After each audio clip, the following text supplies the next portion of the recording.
The Two and Out CFL podcast with Travis Currah and Sheldon Jones starts now.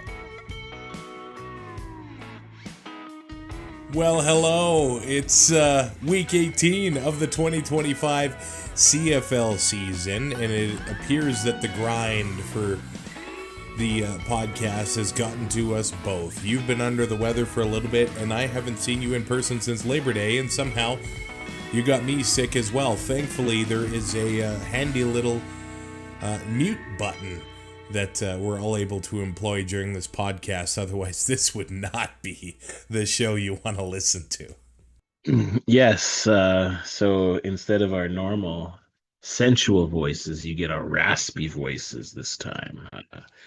It's been a battle. I think ever since actually COVID, every time I get a cold, the cough just lasts forever, it seems. So I'm on like week 2 of this, and sorry that I got you sick from afar.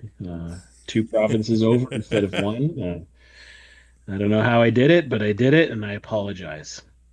The last time I checked, there were no provinces between Saskatchewan and Alberta, so I do think we're just one province apart. Well, yes, but last week I did go to Manitoba. Oh. So hence the 2 provinces when I was... Yes. Okay. Yes. We should start the show by maybe talking about some messages we've got. I'll hand it over to you for a message we got to the Facebook page, but I'll read something we got from Darren Baker. Okay. An email, twoandoutcfl@gmail.com. Now, I haven't read this, but I may have to edit this on the fly, but we'll see if he has used language fit for all of the young ears that listen to Two and Out. Darren says, "Hey boys, I just couldn't let this go. We've all been worried about how the rule changes would kill our league. I would argue we have a much bigger problem. The absolute clown car that is officiating in the CFL.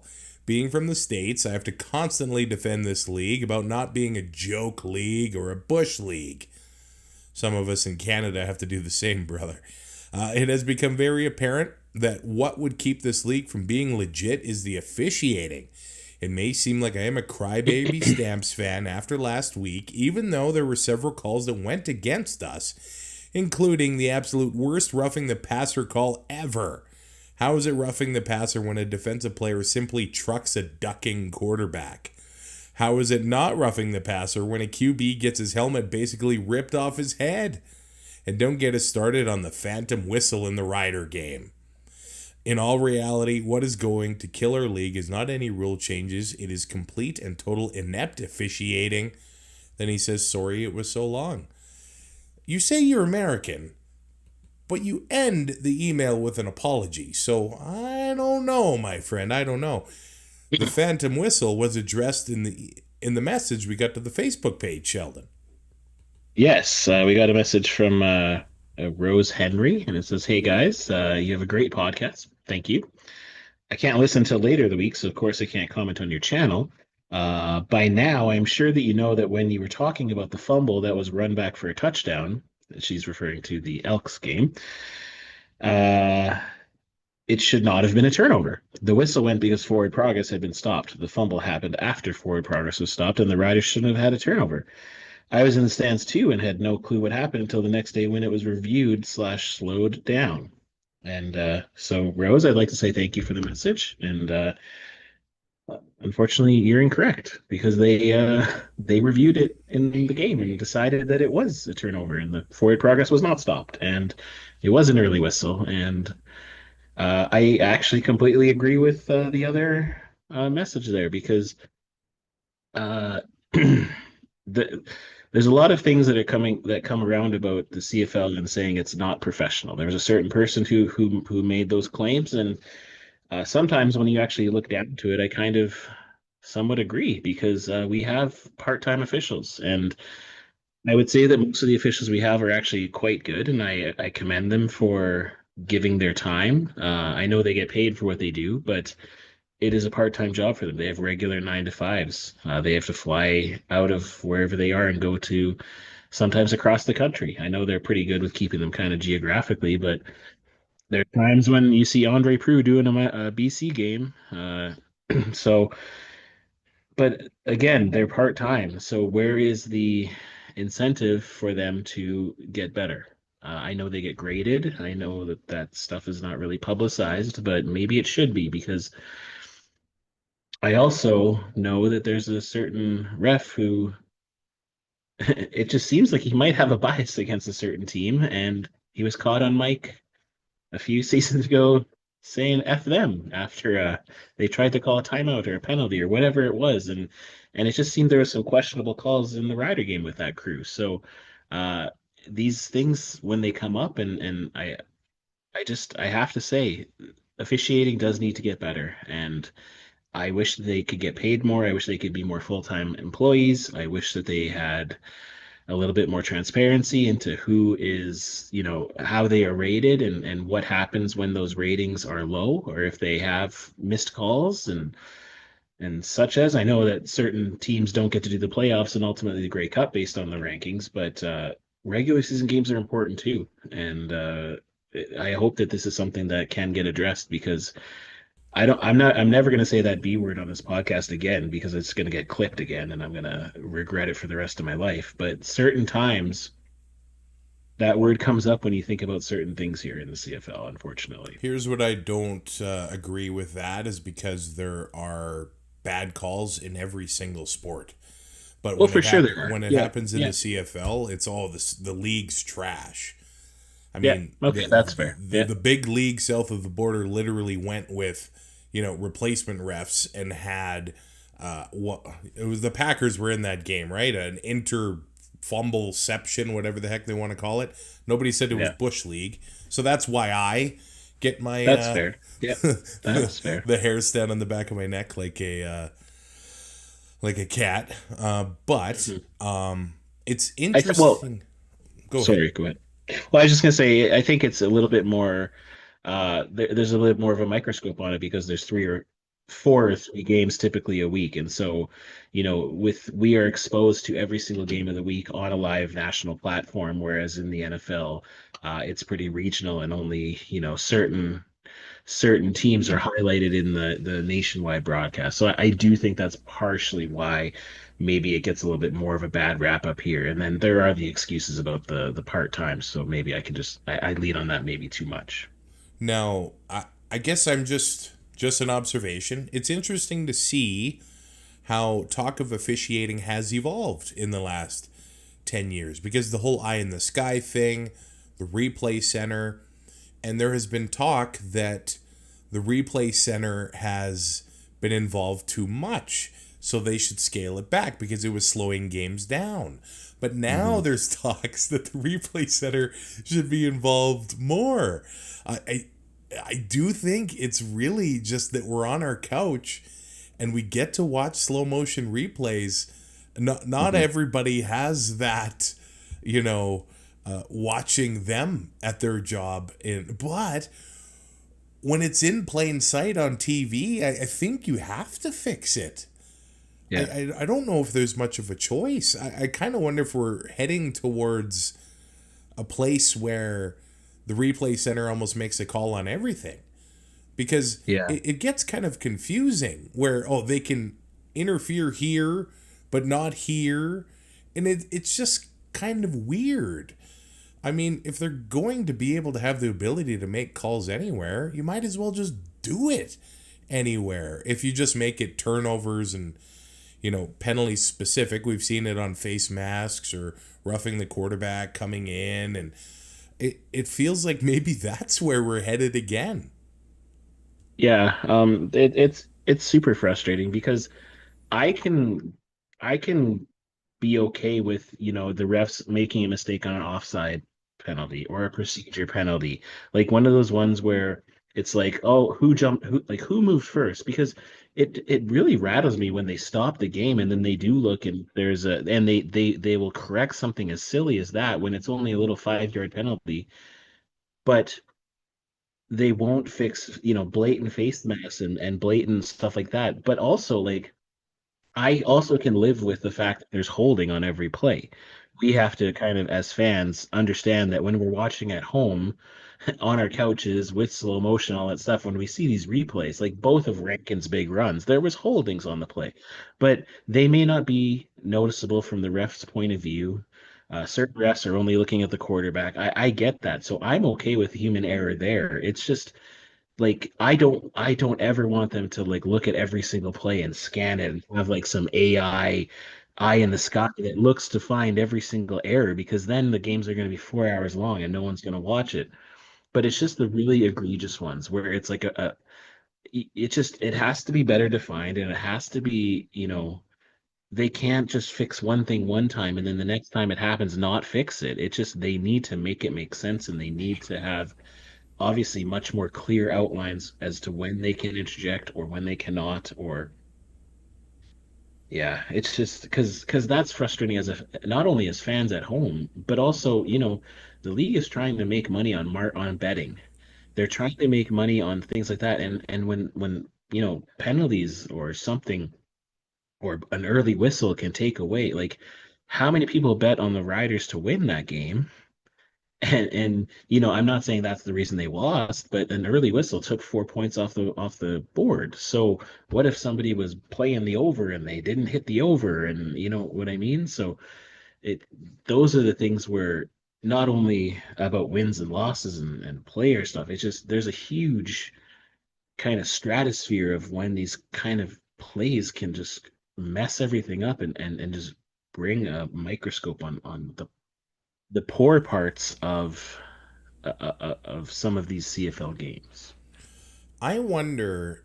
You say there's holding on every play, and I think most football people say that same thing. Um, could they ever scale that back to being a 5 yard penalty? It Yeah. seems like that can be a real drive killer, especially on a 3 down game. And if it's such a Mhm. minor thing that happens so often, well, maybe players will start to take advantage if it's only a 5 yard play. But I kind of Yeah. wonder if that would be a good move. Yeah, I don't disagree. I again, I worry then that there would be much more holding if it's a lesser. Like, I think maybe that's why they let a lot of the holding go, and it's so that only the really egregious holding calls are called. But yeah, I wouldn't be opposed to making holdings only 5 yards. Like, it's just, I just don't want to see more whistles. I don't want to see more flags. I just want, if it is a penalty, to be called, and that way, when penalties that are penalties get called, hopefully it's an incentive for the players to stop doing them. Yeah, that's the biggest thing. Try to play a little bit cleaner. I just wish that games were officiated the same as November as they were in June. Yeah. Yeah. At the same time, that's why it makes November football that much more entertaining. But it can be a But little all the silly games that could way. be entertaining then. Yeah, that's true. That's true. Meow Mix saying, hey, some NHL refs have been caught on open mic making comments about equalizing penalties, and then they get sacked. So Yeah. that's a very fair. That was a big deal when that came out in Yeah. the National Hockey League. Do you have your power rankings handy? We should get to those before we get to the games here. A lot of movement in your power rankings heading into Week 18. I sure do. I don't have the previous week in front of me, so I'm not gonna quite base it on that. Just the big news in this week's power rankings is BC and Winnipeg moved way up. Just they're the two hottest teams in the league, I feel, right now. So they're number one and two. Hamilton or Saskatchewan, Hamilton, and Calgary. Those were the top three before, and they've dropped. They haven't been doing as well, and it's very interesting because they were the top teams there. And then, the Elks and the Alouettes moving up, big wins against teams that maybe, I know that people kind of expected Alexander to be a little better and kind of get them over the hump there, but I don't think that many people actually thought that the Elks were going to beat the Riders. And the Argos going down, and then, I probably have 4 or 5 CIS teams, and then the Ottawa RedBlacks. or U Sports, sorry, U Sports. The Ottawa RedBlacks number 9. But again, they're playing the Riders this week, so who knows what's going to happen. Like the Queens Gales putting up 700 yards in offense last week on Yeah, York. I think they had a receiver that had 258 receiving yards. Like some of the numbers in U Sports this year, they've been ridiculous. they have. Like, honestly, they are just the scores and everything. Like, you should be watching, or we should all be watching U Sports games. They've just been phenomenal, and I really hope they can find a way to get at least 1 or 2 national games a week. That'd be awesome for Oh, exposure. I would be so in for that. I think that would be Yeah, incredible to watch at least a game of the week yeah. every week. And, and the U of R, undefeated again. They won again, and they're hosting the Vanier Cup. So get your tickets if you're in and around Regina. So the Vanier Cup, 1 week after the Grey Cup. She gonna be cold. I was gonna say, are you weather dependent on if you go to the Vanier, or are you gonna be there? No, I'm gonna be there. Well, it depends on how bad the Grey Cup flu will be, but I will most likely be there. Tickets are very affordable. I think they're $20. Like, it's very affordable, and it's just another excuse to watch. One last excuse to watch some live football in 2025. So sign me up. Yeah, I do think the last Vanier Cup in Sask was in Saskatoon, and it was about -40. Yeah. Yeah. So I wasn't at that one, but yes. fingers crossed that. And for our American friends, if you follow Fahrenheit, -40 and are the same in both Celsius and Fahrenheit. So all you need to know is that it's miserable. It feels Man, like time stops. now we're gonna have people talking about the Americanization of our Celsius at -40. I like that. Well done. Thank you. First game of the week is in the nation's capital, in Ottawa, where the Riders are favorites over the RedBlacks, and they should be. The RedBlacks coming off the bye here, and the deal is the Riders are 10-4, and the RedBlacks are 4-10. So exact opposite records in this one, and somehow it is not a gimme for the Riders to walk into Ottawa to get a victory. Look at this face. This face tells you that, yeah, it's not a gimme. The Riders are not able to beat the teams that they should beat, as of late anyway. Injuries have been piling up, some questionable, coaching decisions with player personnel. However, this week we have seen some change in Riderville, which is a welcome change, I think. Either Brett Lowther injured his back, or they are saying he has injured his back because he will not be playing, and Campbell Fair gets his first start in the CFL, where he went to college and I believe kicked a 55-yarder to win a game for the GGs there, I believe. Someone can correct me if I was wrong. And, possibly getting Keon Schaefer-Baker back. We'll have to see what happens there. We had a release of Kosi Onyeka. I don't know what happened, but he broke some sort of code of conduct with the team, and Is that what they said? that's what Corey May said. So we're not sure what actually Wow. happened. It was definitely with cause. And, touchdown Ptolemy not going to be in the game. So look to see, I guess, more AJ Ouellette running the short yardage, which I'm here for. And, Tavon Campbell not going to be back, it looks like, unfortunately, but Marcus Sales should be good to go. So they're getting some guys back. Oh, another one, Philip Gagnon, is going to be looking to make the start at guard. So a prize free agent that, tore a bicep in, I think, even before the game, the season started, I believe. So he's making his return, it looks like. So I just don't know what to expect from these Riders. You'd think that they'd be upset. You'd think that they want to come and win and get closer to clinching a home playoff game, but I just don't know. Yeah. I thought Onyeka was. I didn't hear about the code of conduct stuff. I just thought it was performance related. Then I was gonna ask if he would have been released if that touchdown counted. Yeah. Last week against Edmonton, it didn't, but he's gone. The deal is, the Riders have had really a tough time at safety this season. Nelson Lacombo still out. Jackson Ford still out. It looks like CJ Rivas has been practicing at safety this year or this week.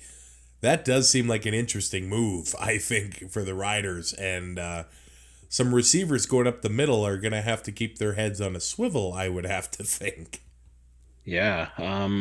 I'm kind of I'm twofold about this. I don't know kind of how I feel because on one hand, having CJ Rivas in the back, he's just a powerful player, and he's not afraid to lay a licking on you.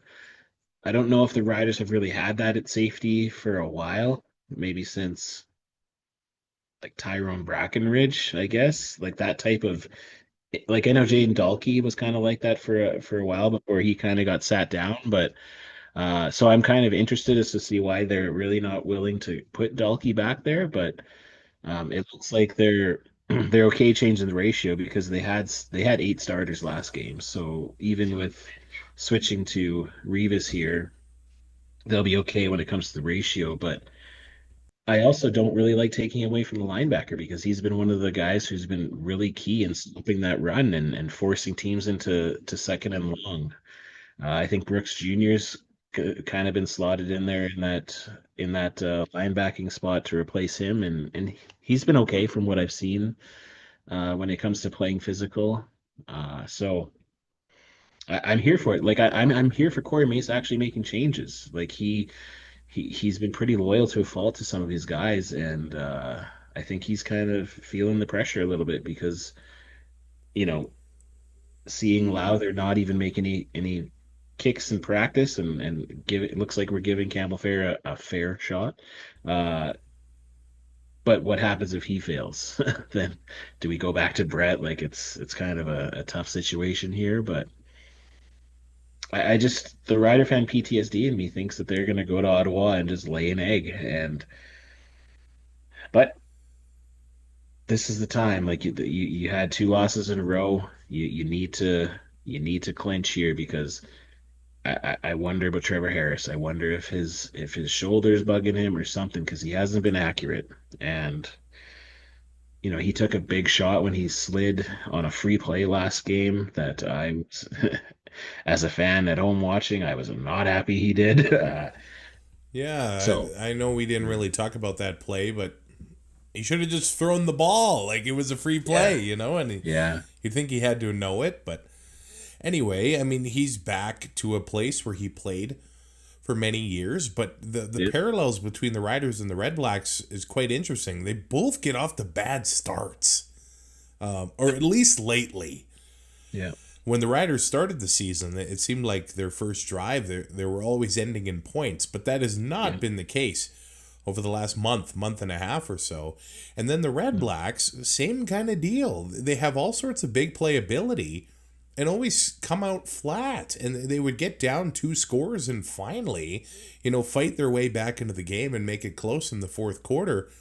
But the RedBlacks have their backs against the wall. They are not technically eliminated from the playoffs, but if they lose, well, yeah, it's a tall mountain any way that you look at it. So they need to win. That'll be on their side. I mean, the fact is, Drew Brown's missed 6 games this year. And when he's been in there, he has been able to move the ball for Ottawa. So the Riders are going to need to get pressure at him. The RedBlacks have a lot of talent in the receiving core. Braylon Addison has been getting lots of targets lately. We know what Geno Lewis can do. Justin Hardy can do. And the Rider D-line has been uneven, or at least the pressure they've been able to get on quarterbacks has been inconsistent over the last little while. I think if they're not going to be able to pressure Drew Brown, he could carve them up for big yards Friday night in Ottawa.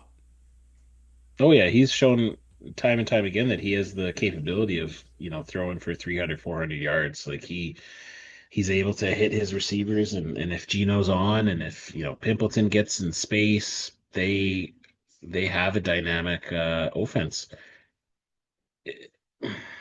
Yeah, it's crazy. One of these teams is going to have to start good, because I really don't want to see a 3-0 game at halftime, and then it's going to, yeah, and then see another 40 points. I guess that'd be exciting, but I just want the game to be exciting the whole way. So let's hope these Ottawa. I guess I don't think it's so much playing for Coach Dice anymore. I don't think there's any situation that he's the head coach next year. But maybe they've had a few chances to make a change and they haven't. So I guess, what do we know? Tim Capper from the Alouettes Flight Deck podcast in the chat, reminding us that an Ottawa loss officially gives the Alouettes a home playoff game. So Right, there's yes. rooting interest there. Deacon St. John predicting an Ottawa victory this weekend. And like you said, I mean, the RedBlacks, they're probably not making the playoffs. Mm-hmm. I don't know if Bob Dice is the only change. We know that there's that silly coach's cap in place, and it does look like there's probably going to be a lot of conversation surrounding that this offseason. We'll see exactly where that goes, and I think it's going to be a talking point Grey Cup week among fans, even with the looming rule changes on the horizon. I don't know. I feel like Sean Burke's brought in great players, and I guess it's just hasn't gelled properly. And there's been bad injury luck and things like that. And I know Bob Dice is going to take the blame, and Rick Campbell's there. Like, do you think he's the guy in 2026 again? Like, I see that scenario happening, whether RedBlacks fans kind of like it or not. I think they're probably pretty mixed on that. Yeah, I'm sure there were some people that were okay with him leaving, and some people who kind of wish that maybe he didn't leave. But with the stupid coach's cap, it may be kind of the only option, because and I don't know if he's signed for more than 1 year, but if they're able to slide him in and then not have to worry about having another coach, and they could kind of save at least a little bit of money there that way when paying Dice, because I'm pretty sure Dice has another year on his contract, I believe, but I'm not certain. Yeah, I really think that Campbell's a really good coach. I think the players, like you said, Burke has got a lot of good players and a solid foundation. I know they traded away Malden, but that he's a free agent next year, I'm pretty sure. So it's just a rental. There's no reason they can't go back and sign him after maybe trading him away to give him an opportunity to win a Grey Cup. But they have players, they have talent, and so maybe it's not the right guy in charge right now. And I think Bob Dice is a great coach. I think obviously players love him, and I think that they want to play for him. It's just sometimes nice guys finish last, and I hate saying that, because he is a nice guy and he's a great coach for the league, but sometimes you gotta have a head coach who's got a little bit of nasty in him and doesn't take crap from anybody, and when changes need to happen, changes happen, and to get some respect in that room. So maybe, and again, I don't know if Rick Campbell is that player though, or is that coach though. I think he's kind of closer to a player's coach as well. It's just sometimes you don't need a player's coach. You need a coach. We are those nice guys, and we have finished last many times, so we can relate And confirm to that. Bob Dice did get extended through 2026 in April. You know, sometimes that seems like a formality. Teams don't want to have that quote-unquote lame duck coach going into the season, and then it ends up being a bit of a distraction. But you know what? When you're 4-10, maybe they would have been okay with not having that extension passed this season. William Stanback has been out. He has been practicing in full, so he may return for the RedBlacks this week. Adeboboye had been getting the carries, but not much of a running game really at all. Actually, through the most of the season. Maybe that's a Tommy Condell thing, because Ticat fans have things to say about him as well. But I look at the way the RedBlacks roster is built. They've got some nastiness, some veterans on the offensive line, and I don't think they're really committed to making that happen. I wonder if there's a bit of an identity crisis. They can have the big plays with the receivers that we've already mentioned, but they haven't been able to get the physical part of their game going. They certainly have on the D-line. They're pretty good at stopping the run and things like that, but they're not good at running the ball themselves. Yeah. And it might be too little, too late for this season. Yeah, and again, a good running game is essential for the CFL.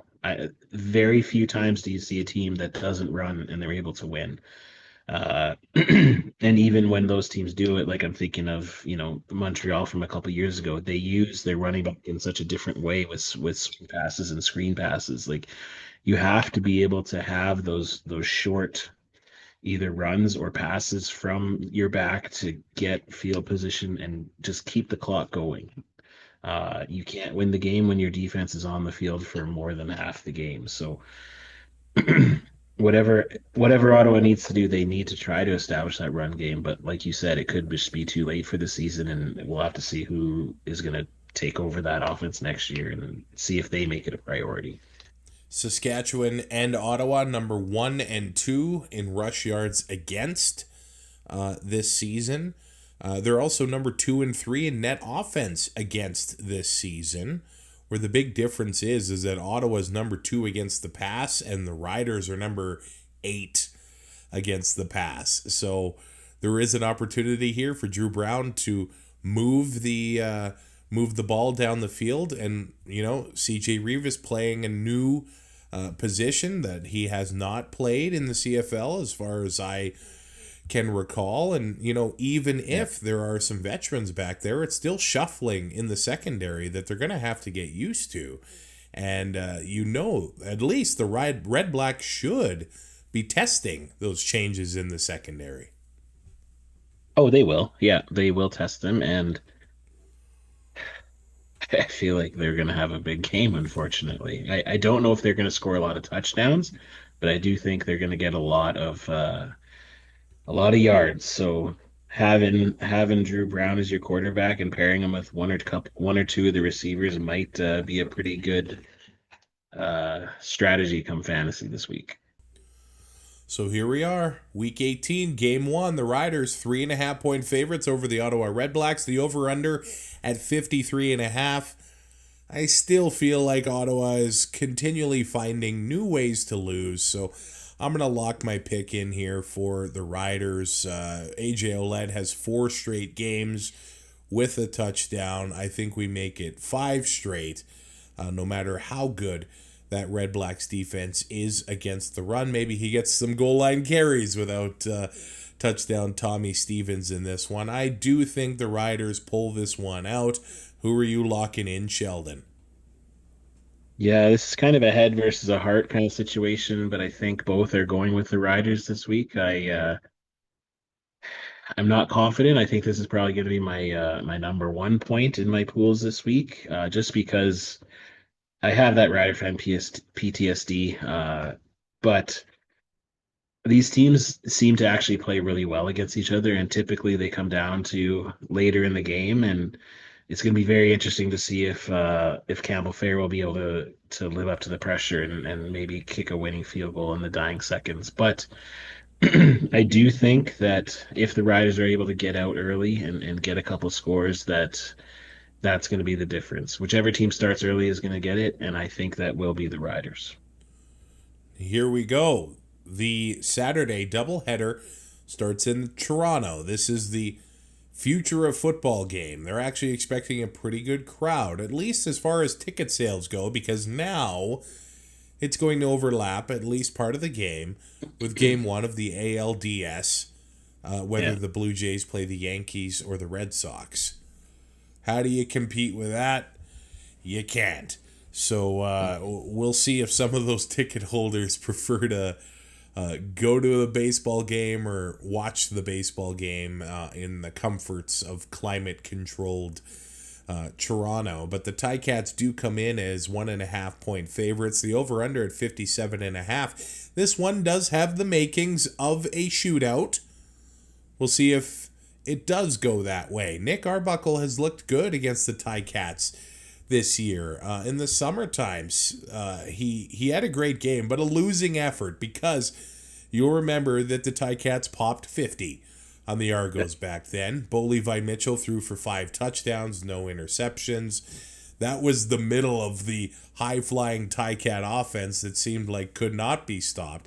And back then, talking about Kenny Lawler reaching Milt Stiegel's touchdown record. And unless he has a absolutely ridiculous final few games of the year, it's not going to go that way. But Nick Arbuckle, 691 passing yards, 5 TDs, 1 interception in 2 games against the Ticats this year. Nice. So Nice. yeah, there you go. I know what you're saying. And he still's got to work off some of that rust from the calf injury. He still looked okay a week ago. Not the same Arbuckle we had seen leading up to the injury. But we saw what the Bombers did to the Ticats last week. You have to think they come into this game quite ornery.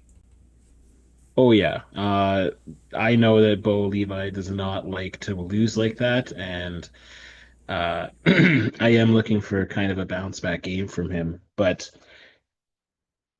I do think that Arbuckle is going to get a little bit of that rust off, and like you say, it definitely has the makings for a shootout. I think, it's going to be pretty tough sledding for Toronto to make it to the playoffs now. They're 3 games back of Winnipeg and BC for that crossover spot, so it would kind of take a pretty big collapse for either Winnipeg or BC and Toronto to kind of run the table here for that to happen. So are we going to see them kind of starting to look towards next year to see who they have and try to get some new options sorted in there? I don't know, but they never want to lose to Hamilton, and like you said before, this is this big partnership with the Bills and MLSC spending all that money on this. So let's see, I guess, what kind of fanfare the Argos can get. If they can at least keep the game close, make it exciting, hopefully that does enough to get some of these fans who only bought a ticket because of this Bills tie-in to come back and watch some more games. In 2 games against the Argos this year, Bo Levi Mitchell, 8 touchdowns, 1 interception, including 737 passing yards in 2 games. So this is where we see that there could be a shootout here. The deal is both teams have a completely different running game. Now the Argos have Spencer Brown, who had his breakout Labor Day, 10 carries, 90 yards. So he's been pretty consistent in the backfield for them. And now the Ticats really coming on and really showing some balance with Greg Bell. In the previous games that these teams played, Greg Bell wasn't able to do much. But now the guy's running wild. It seems like nonstop. So maybe that is going to be what defines this game. October football, a little bit different than July football, even if it is going to be a nice day. Yeah, and both of these quarterbacks have that ability that if either team is able to establish that run, they can use play action and really throw the ball deep and make some plays. Kenny Lawler on one side, Mackay Polk on the other. Like they have these kind of superstars that like to go deep, and I'm just kind of hoping for Kenny Lawler's sake that he just learns to try to catch the ball instead of trying to jump and make it a circus catch, because he's had a couple of rough weeks in a row where he hasn't been coming down with the majority of his targets, and we're getting close to playoff time, and Montreal and Hamilton are kind of going at it for that first spot. They need to get all the points that they can get and all the wins that they can get coming down the stretch here. Well, and don't discount touchdown Jake. Jake Herslow was not in the end zone last week, ending his streak. He's only 2 TDs behind Kenny Lawler now. Like, what a run he went on. And even though last week he didn't get into the end zone, he was still Toronto's leading receiver. So if we do look at the standings now, the Ticats have 18 points. The Alouettes have 16 points. You'd think the Argos want to play spoiler a little bit here? Mm-hmm. Absolutely. It's the crosstown rivals, of course, or province rivals. Of course, they're going to want to try to spoil anything Hamilton Tiger Cats. Like, that's those Tigers, they are a gross looking animal to those the boatmen there. And we have lots of good fans on each side. Hopefully, some of those guys are able to see a win here, but I just, this game is just, for me right now, it's too close to call. I really don't know where I'm going. Like, it might have to be like a coin flip or I don't know. I really hope that this game does deliver with these two high-powered offenses. Yeah, you'd think that, the team that has their backs against the wall might come out with the biggest fight. I would say that's the Argos. Mm-hmm. And hey, the season series is on the line here. Toronto can't catch Hamilton here, but the Ticats, they don't want to have that taste of that Labor Day game in the back of their mouth. But the Argos here, look, 3 games left. They trail Winnipeg, Calgary, and BC by 3 games. They trail Montreal by 3 games. So if we're being realistic here, what are we doing? Are we playing for next year, or how is Ryan Dinwiddie going to be able to get them up for this game? This is must-win territory. It's playoff football. Show what you got, Toronto, and see if you can take out the Ticats here. It should be a heavyweight battle, but it might be a rocking crowd at BMO, and I do think home field advantage there. Once they start to get into the 20,000 range there, man, they're loud and they're a bit ridiculous. Yeah, it's loud. They bang on the seats. They go crazy. I'm actually really excited to see what it looks like next season once they get all the World Cup upgrades, and if they are able to get more fans in there, with hopefully keeping ticket prices low or something like that. But uh, yeah, it's not an easy place to play for away teams. Even when there's only 12,000 people, it's still loud. So hopefully we'll get a great show here tonight or on Saturday night. The Ticats and the Argos are both like number 7 and 8 when it comes to stopping the run. The Ticats are number 7 when it comes to slowing down the pass, while the Argos are number 3 in that department. And they do have some guys in the secondary that, even if they're giving up yards, sometimes they can take the ball. Look what Benji Franklin does once in a while. Like, those guys can be ball hawks here, but both teams number 8 and 9 on what they're giving up on defense on first down. So if their defenses are going to be working in second and short all game long, maybe we do have another great game between the Tabbies and the Boatmen for week 18. And then we go to BC. This is we got to lock in our picks. We do got to lock in our picks. You're right. Ticats 1.5 point favorites over the Argos. I am going to lock it in. This is tough. This is tough. I think I got to lock it in for the Ticats. Although they are very inconsistent lately. I know I see that they're running the ball late, as of late. They barely beat Edmonton. Well, they beat Winnipeg. Seems like the Bombers are a different team now that Zach is back again. I think the Ticats are going to take this one. You can't follow up a 40-3 loss with another lackluster performance. So if they lose this, wow, all bets are off. But I'm going Ticats. Yeah, I'm also going Ticats. I think that they are going to use that game against Winnipeg as motivation. I think a lot of people thought that they were going to go in there and actually beat Winnipeg just because of how kind of inconsistent the Bombers have been. And I just think that with Alexander back in Montreal, the Ticats can't afford to lose this game. And so I feel like they are going to do their best move forward, and I think that Bo Levi, he's going to have that ice in his veins, and fans like Corey are going to get to see a win after a little bit of a downfall. Did he ask for a shout out?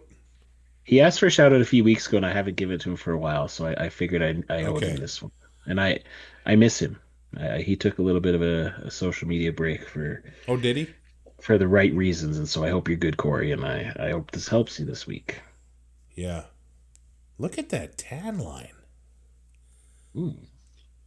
For my wedding ring. I just noticed that. I wear my wedding ring. I don't know. I took it off downstairs for some reason.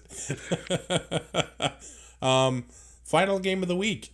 Game of the week, I would say.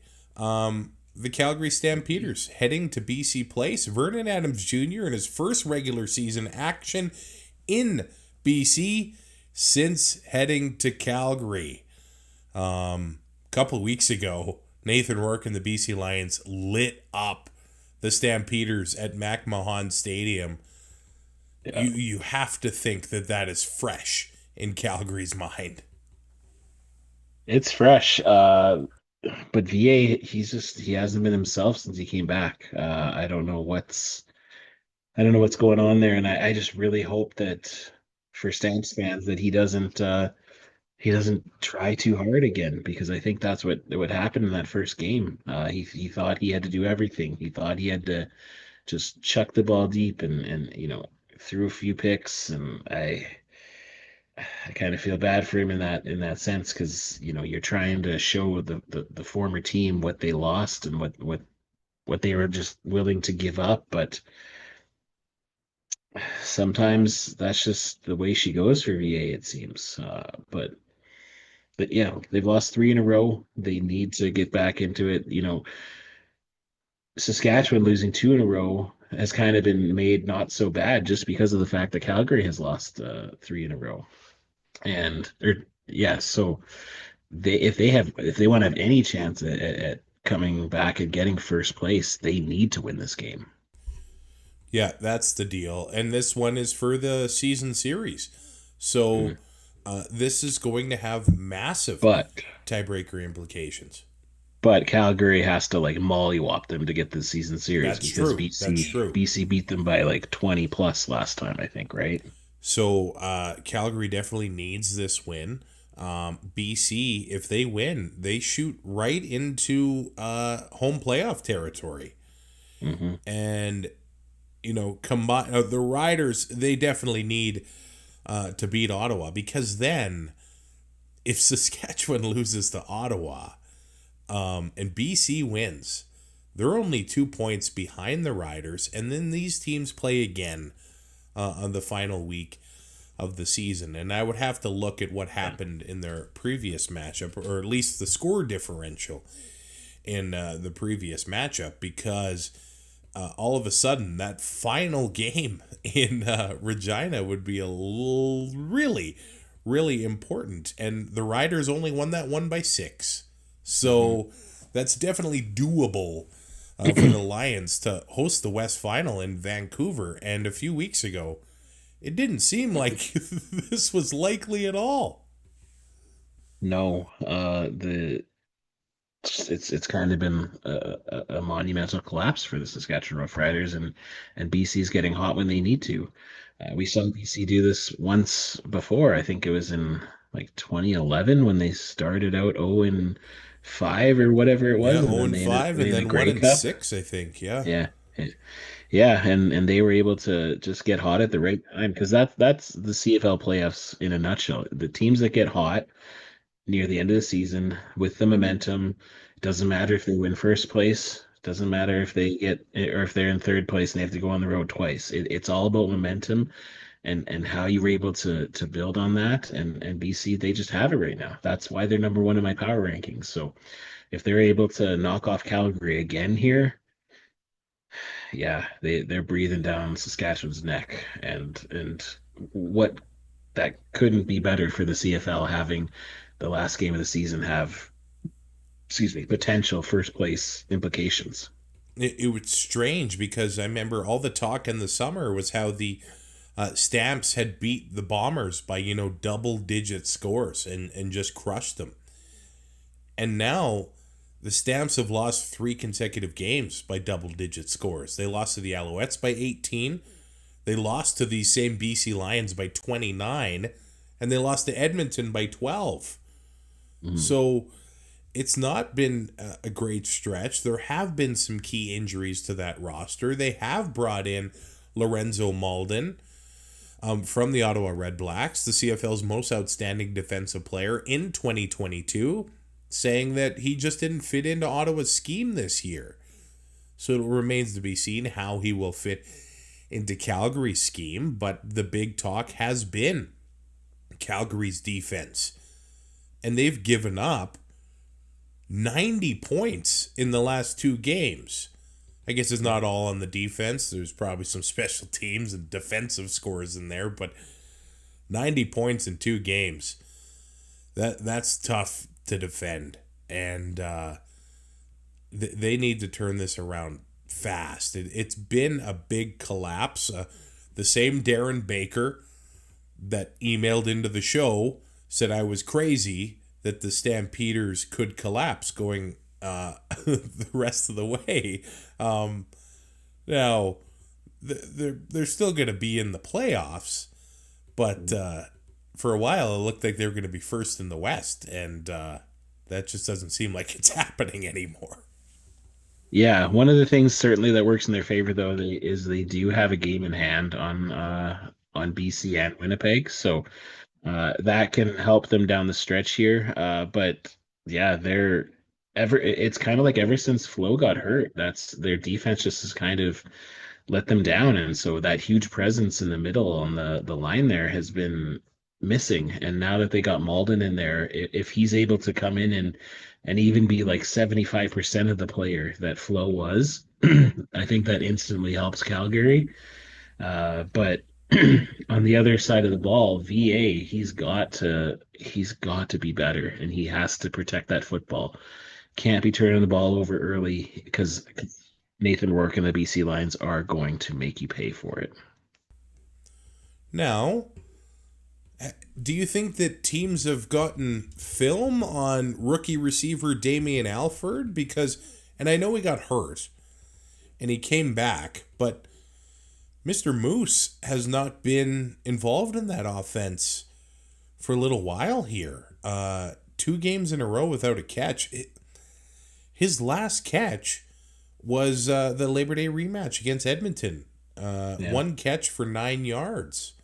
And I realize he was injured, but that stretch earlier in the season where he had 5 touchdowns in 3 games, and those were all of his touchdowns on the year, it's really slowed down. And I think that was such a big addition to that receiving core. Now that he's not going, it's really affected them, and teams keying in on Dominic Rhymes, and then all of a sudden, I know Dedrick Mills is still rolling. He gets the good rushing yards, and it seems like if the Stamps get down, then they get away from number 26. I get that. That happens in football everywhere, but Alfred, number 80, Moose, like, how do we get him going again? Yeah, I don't know. I think it, but it. I'm not sure why, but it seems every year this happens with receivers where they come out of the gates hot. You know, we've seen it this year with Kenny Lawler. We saw it one year with Tim White.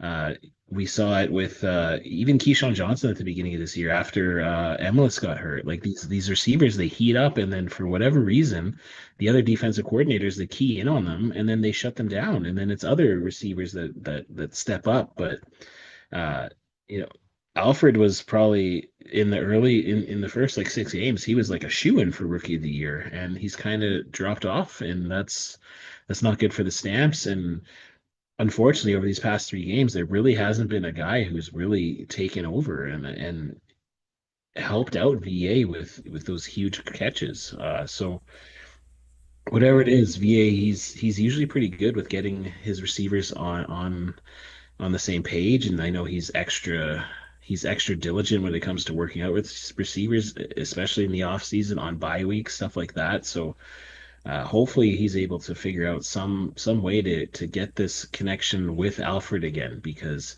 he was dynamic, and he was exactly what they needed, and he was a big part of them with their hot start. So when you I know Clark Barnes is in there now, and he's kind of getting the ball a little bit, but with Dom Ryans and Alfred, those two, if one's double covered, you look for the other one. Like that's kind of how it should be in Calgary right now. And thanks for Wayne being in the chat. It's good that when we're live, because the Lions have beat the Riders, or sorry, the Riders have beat the Lions twice this year. So a tie is not good enough. Yeah. For the BC Lions. Nathan Rourke last week did not have the passing output you would have liked to have seen, turning the ball over early in the game. But man, they've won 3 in a row. The Calgary's lost 3 in a row. The Lions are going into the bye, though. And what we've seen so far this season, that doesn't mean good things. Now, last week, Winnipeg going into the bye smashed Hamilton. Montreal going into the bye smashed Calgary. Edmonton going into the bye beat Saskatchewan. So maybe the curse is over for 2025. I don't know, but 3 teams going into the bye, all the ones that are off this week were winners a week ago. Yeah, that's nice for them. Yay.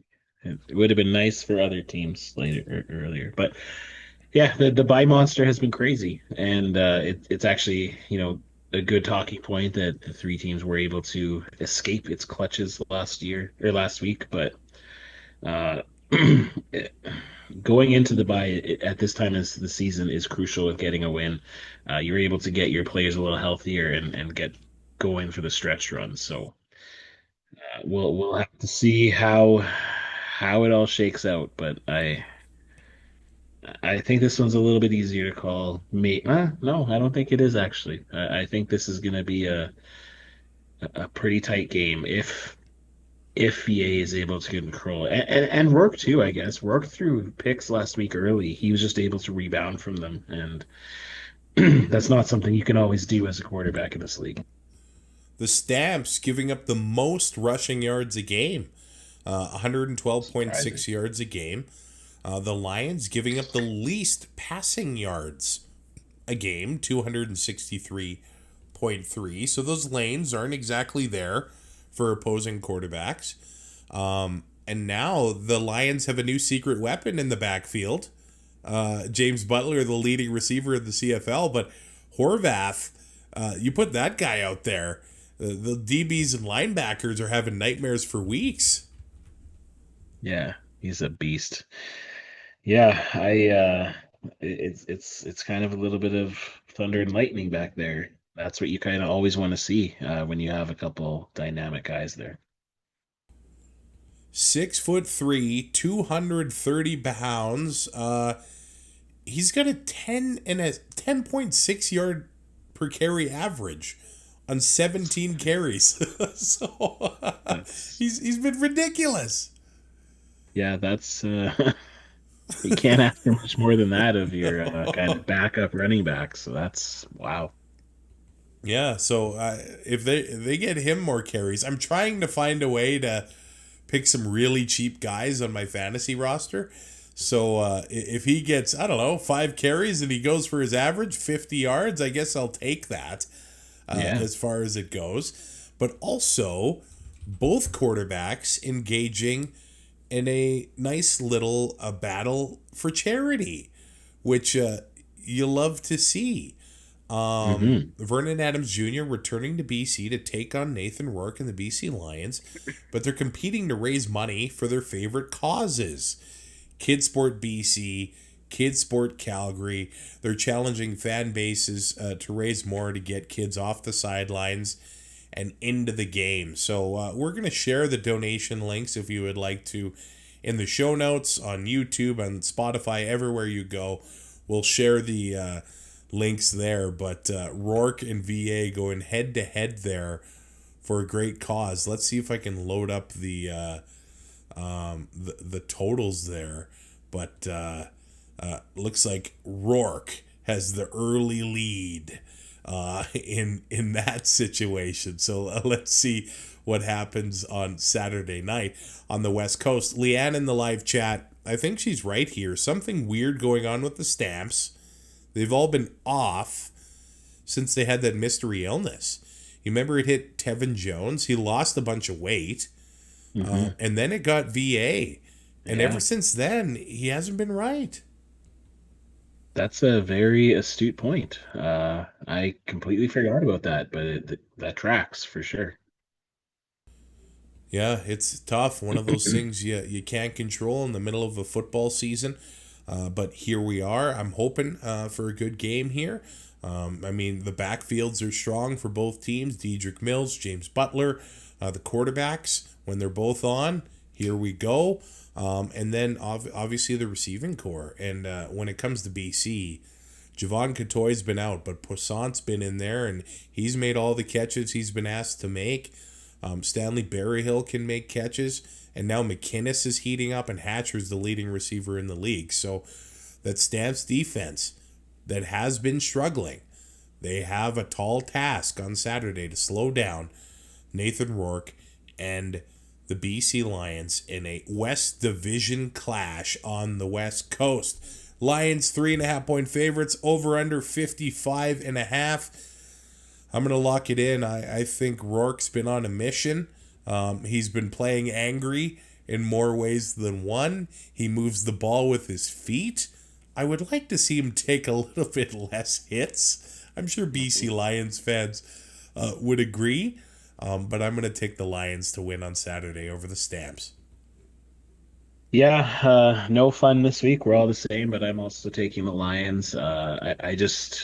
I think VA is going to try too hard again, and I think it's going to lead to some mistakes. And like you said, Rourke is playing quite pissed off.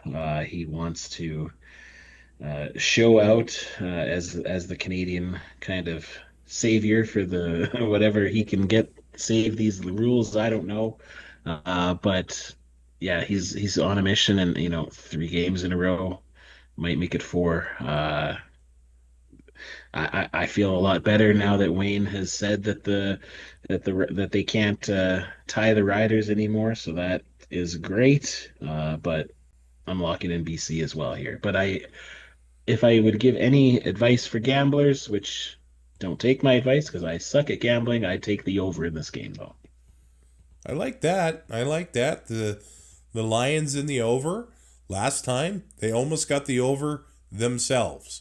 So do I think they will get the over themselves this time around? I don't think so. But it should be a good showdown Saturday either way. Looking at the CFL Podcast Fantasy League, I actually ended up fighting back, almost getting to 500, 8-9. You're 9-8, 10th place. Does that mean you narrowly missed the playoffs? It does, yes. Womp womp. Oh, so we're both out of the playoffs. I screwed you by beating you the other week. Thanks, man. I should have just thrown it. It's all good. Next year, country. Just call me the Ottawa RedBlacks.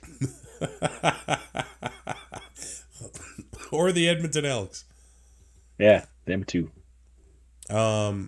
Fantasy roster. Are you still gonna play? Hell yeah. All right. What's it look like? Uh, I almost have it ready too. So I'm rocking with, and I don't know why, but it's actually because they're cheap. But I'm rocking with the BC Lions off or defense for some reason. My quarterback and captain is Bo Levi Mitchell. I think he's going to have a big game after having a not a good game. My running backs, I have AJ Olette and Spencer Brown. One value pick, one max pick. Hopefully, Olette's able to get a couple touchdowns in that game. Receivers, I have Justin Hardy, Keandre Smith, and my flex is one of my favorite players this year, Aiden Eberhardt. That guy can make catches. $1,000 left over, so I'm not happy about that. But So here's the problem. I've been building my lineup during the show, and we're live on YouTube, so there is really no editing this right now. My lineup is not pretty. I am going to have to do some massaging to this lineup throughout the week, but let me just pick one more player here. I'll just throw him in there, and we'll see. I'm going to change this because I don't know how I feel. But I do have the Lions defense. I have Nathan Rourke and I have Greg Bell. And Nathan Rourke and Greg Bell equal 30,000. And I have Justin McInnes, which equals another 15,000. So that's 45. I got Deontay McMahon in there, Brendan O'Leary Orange in there, and Dominic Rhymes in there. But here's the deal. That's not bad. Yeah, it's not bad. That is 1,000 left over. And we should look at the 2 and Out Patron Fantasy League. If you support the show on Patreon, you have a chance at winning yourself a jersey at the end of the year. Now, when this first started, I was in the mix for that jersey. With a few weeks to go, I am currently 55 points behind first. So it's still doable, but Avi currently has a 3.5 point lead on first place. ODMR12 is in number 2. So it's a tight... Well, Elad Benezera, I screwed that up, less than 10 points back. So it's a tight race for the jersey, Sheldon. That's good to see. It'd be nicer if I was in that tight race, but I'm happy that it's just not somebody, especially named Travis, just running away with it. I'm glad that there's some other fun Patreons getting into getting this jersey. Cheering against me. So we have before Patreon League and after Patreon League. Since the Patreon League started, I'm beating you by 53. Yeah, that makes sense. Before Patreon, I'm not gonna dig up those stats. They don't exist if I don't talk about it. This has been a weird year for fantasy for me. I think next year I might try to make it a little bit more cerebral. This year I kind of waffled between either just taking whoever is playing the Riders to try to jinx them, or just trying to get a $0 roster when maybe not. Maybe I could have found some better options. So next year in that CFL podcast league and our Patreon league, I'm coming for you. Good luck, man. Good luck. To recap, the Riders, week 18 starts in Ottawa, where the Riders are 3.5 point favorites over the RedBlacks. On Saturday, the Ticats 1.5 point favorites over the Argos, as well as the BC Lions hosting the Calgary Stampeders, and the Lions are 3.5 point favorites. We are both going with the Lions, the Ticats, and the Riders. Let us know in the comments who you think are going to be winning the games in Week 18 of the 2025 CFL season. I can't believe we're here, man. The season is winding down, and then we're pretty much exactly a month away from the playoffs. getting underway. Are you ready for some toe-numbing football, my friend? Heck yeah! I already got the feeties, the whatever you call them, hot pockets for my feet, ready to go. I actually Shane O'Macked it. I bought some battery-heated socks, so we'll see how those goes. Rate, review, subscribe to 2 and Out on your favorite podcatcher. We'll talk to you soon. The 2 and Out CFL podcast is written, produced, and hosted by Travis Currah and co-hosted by Sheldon Jones. Subscribe to 2 and Out on all major podcast platforms and YouTube to keep up to date with future shows.